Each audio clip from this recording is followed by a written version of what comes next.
Hello again everybody, and a very warm welcome back to the channel.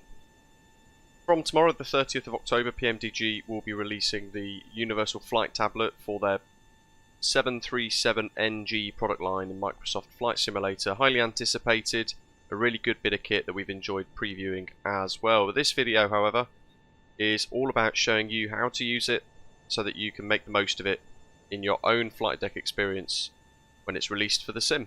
So hit like, hit subscribe, share your thoughts and any tips and tricks as you learn the tablet down in the comments below, and we'll dive straight in to having a little look at the Universal Flight Tablet.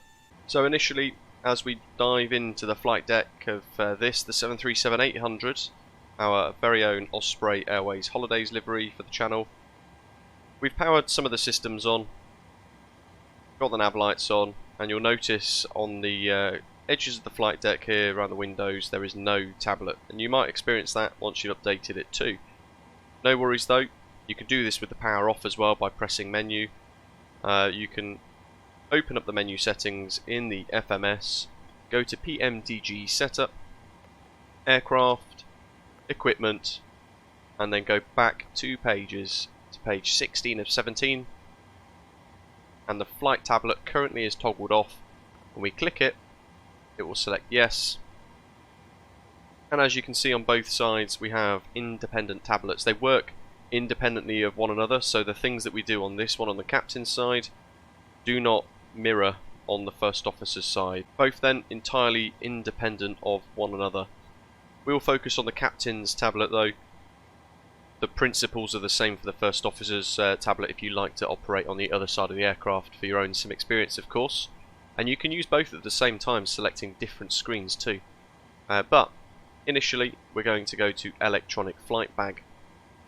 When you first power it up, nothing is connected, so you need to enable some of the functionalities by linking your Simbrief profile, your Simbrief account, and your Navigraph account as well, for those of you with a Navigraph Ultimate subscription, which I highly recommend.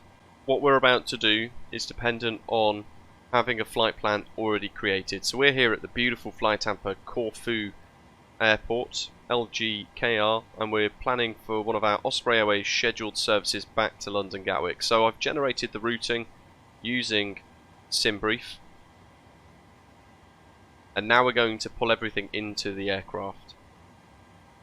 So before, when we were planning our routes, we would either have to manually input it into the FMS, or we would have to take from Simbrief the flight plan file and the weather file, put them into the work file of the sim, and then boot the sim, loading it in as a company route. We don't have to do that anymore. So, having just generated the flight plan on Simbrief, on the left hand side on the menus here we're going to press this settings slider icon. Now initially, when you load it up, your Simbrief alias will be blank. It might say none. So you need to go ahead and type in your own username within your Simbrief account. So it could be your Simbrief alias or the pilot ID.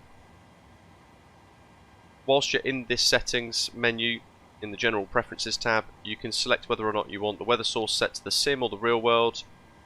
I would personally leave it set to sim so that it matches what's happening in your simulator, and if you want an on-screen keyboard you can toggle that on, or you can turn it off if you change your mind as well. Change your units as per your own requirements.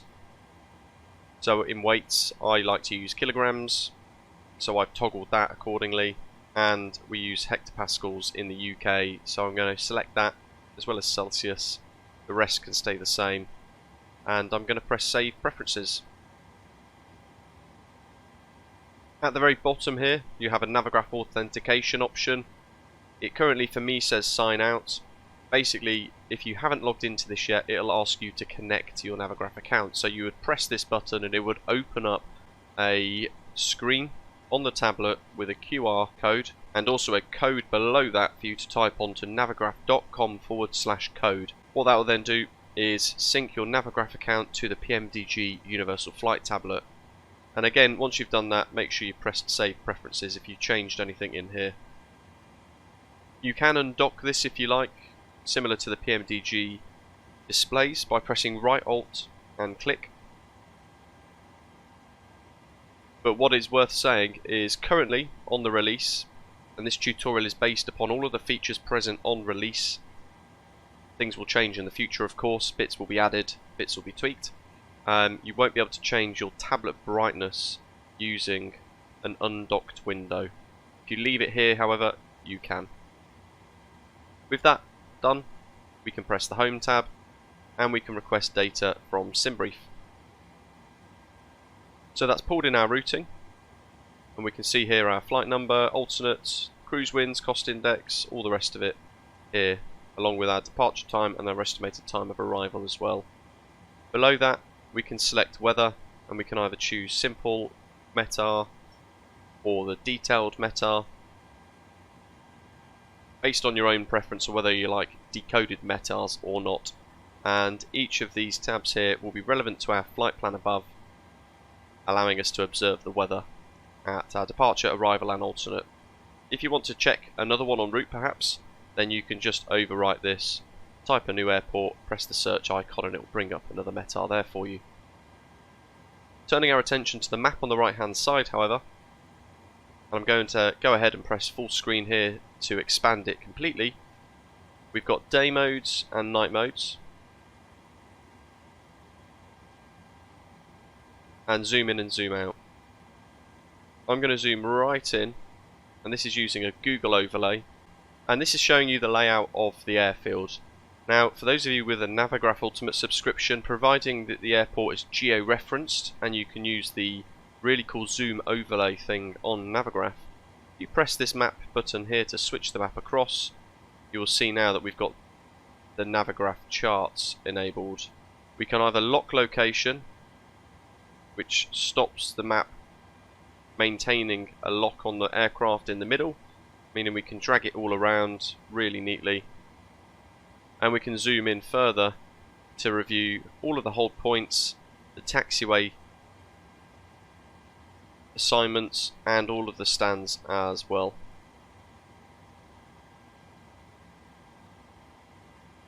Looking at the runways, we've got the runway lettering too, so really handy.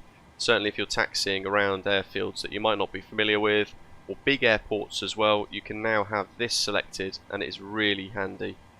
We can select between world map, IFR high, IFR low, and the VFR map as well, and it gives us different overlays. They are currently trying to get the satellite imagery overlay put in, but again it's something that Navigraph will have to work with PMDG to enable, so that might be a future feature.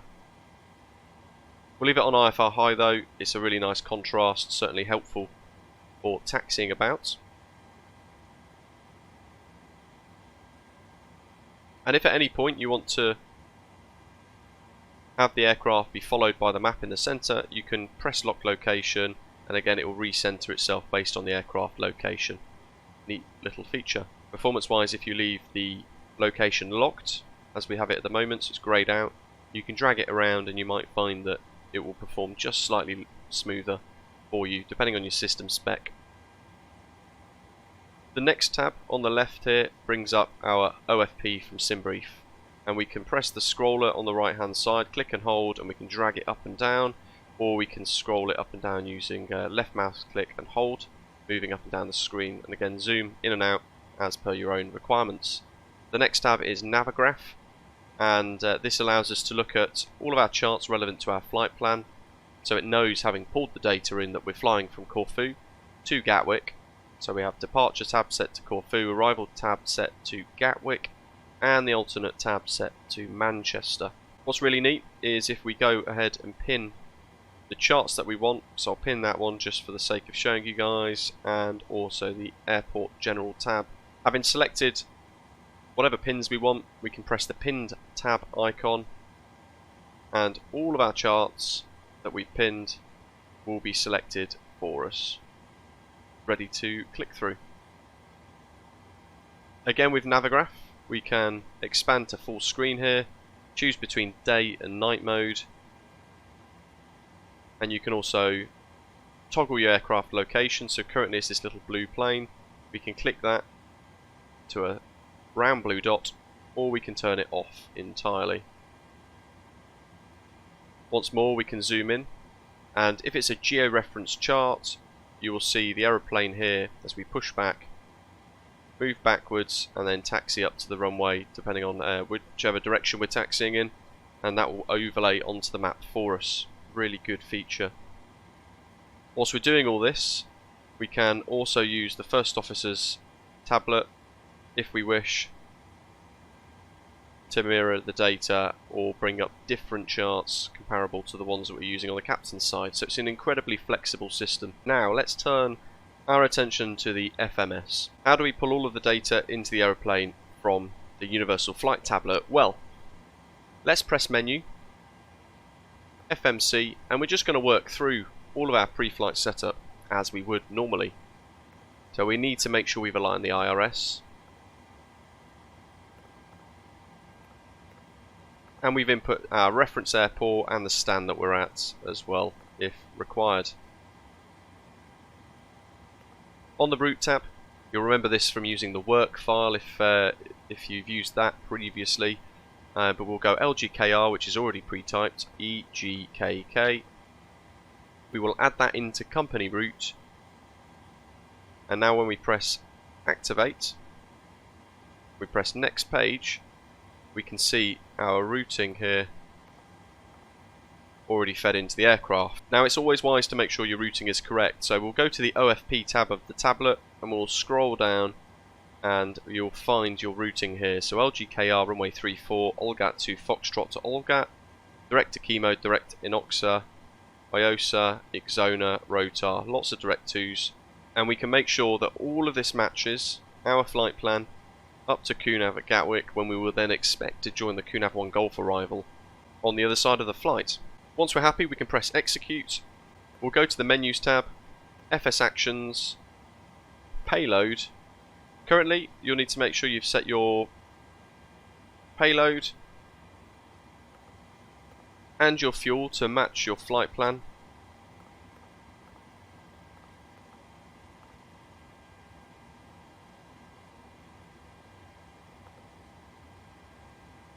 And then we can go to init ref, perf init request.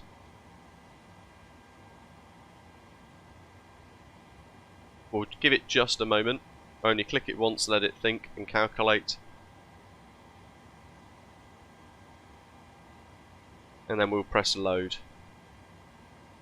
So the rest of this is the pre-flight setup that you would otherwise expect in the aircraft anyway. You need to go ahead and put your departure routing, the standard instrument departure that you'll be flying for after takeoff, and if you're doing a particularly short route you might already be looking to insert your star and the arrival procedures as well, but we won't worry about that bit today.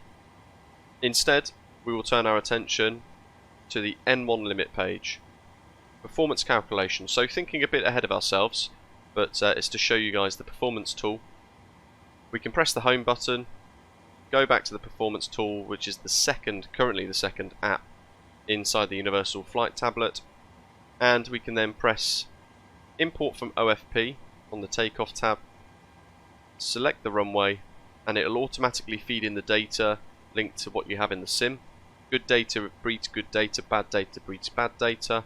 And what I mean by that is, if you've got a Navigraph Ultimate subscription, the data in the sim is really quite good, and it should have all your runway lengths, the slopes, the headings, and the elevation all within the sim's data. If it doesn't, then the data that you generate from this might not be 100% accurate, so it is worth just considering that and checking the runway length, the elevation, the heading, all of that against the charts themselves. Really important to make sure that you've got your runway conditions selected as per what's appropriate, so if it's wet or icy you need to select that in here. And the aircraft's now got two tabs, so we can either import from OFP, which will pull in our weight from our OFP for takeoff, or we can import from aircraft, and that's a good tool to use if we've got a slightly different load to what we initially had planned. So pick which is most suitable.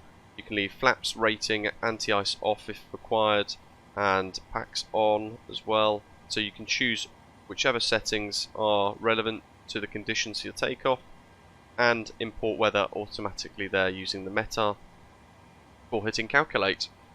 and it will show you rough acceleration heights. Again, you don't have to stick with that. If it's a 1,000 foot above ground level acceleration height on the charts, you would amend that accordingly in your MCDU.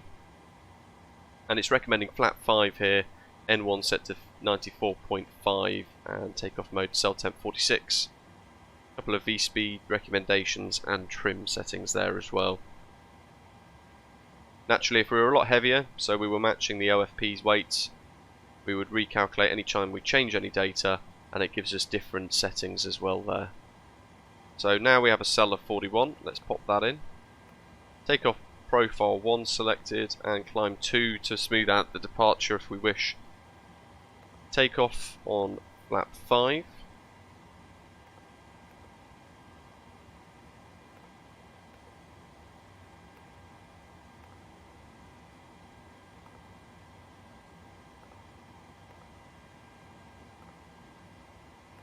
Take off flap 5, we make sure we enter our centre of gravity, and we can click the V-speeds in if we've got QRH on, and that is the takeoff data done.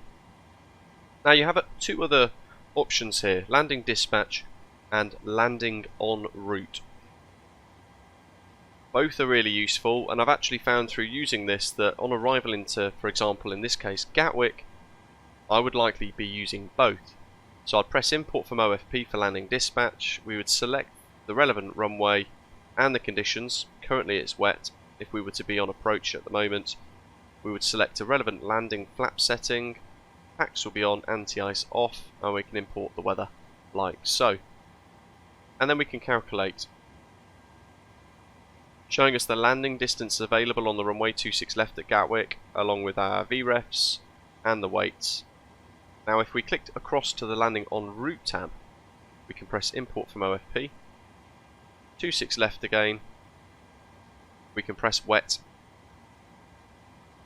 On approach, or at top of descent, we can press import aircraft details, and then if we wish we can tweak the weight to be more relevant to our approach itself, change the landing settings and the packs, anti-ice dependent on whether they're on or off. Reverser config as well, you can either have one in-op if one's failed, all operational or no credit, and auto brakes, you can select which one you wish, and we'll use auto brakes 2 for this. Any issues with the aircraft at this point, then we would select a relevant non-normal condition, for example a fault with the hydraulic systems like fluid loss. We would select that, and that would help our calculations work out how much distance we might need. And if we're going to add 5, or on particularly choppy days add 10 to the VREF. Import the weather, hit calculate, and it will give us a stop margin, as you can see there, and a VREF required landing distance against the available landing distance. And there is a slight difference between some of the modes, whether you've got reversers or both operational or not, or if perhaps you'll use the reverse idle, or if one's in op and the other's working. And you can go ahead and tweak your auto brakes as required. So you look at the charts to work out where you might want to vacate on the runway, and you can then generate your landing performance to try and match that as well. So it helps with your decision making when looking at touchdown, where you might be vacating the most efficient exit on high intensity runway operations as a prime example. And that's it. The PMDG flight bag, or the Universal Flight Tablet for Microsoft Flight Simulator. It's a short whistle-stop tutorial showing you a lot of its features. I hope you found it useful. Some of the features, of course, will change post-release. So if you're watching this in 6 months, January 2024, so on and so forth, whatever the date may be, then some of the features might have changed, so bear that in mind.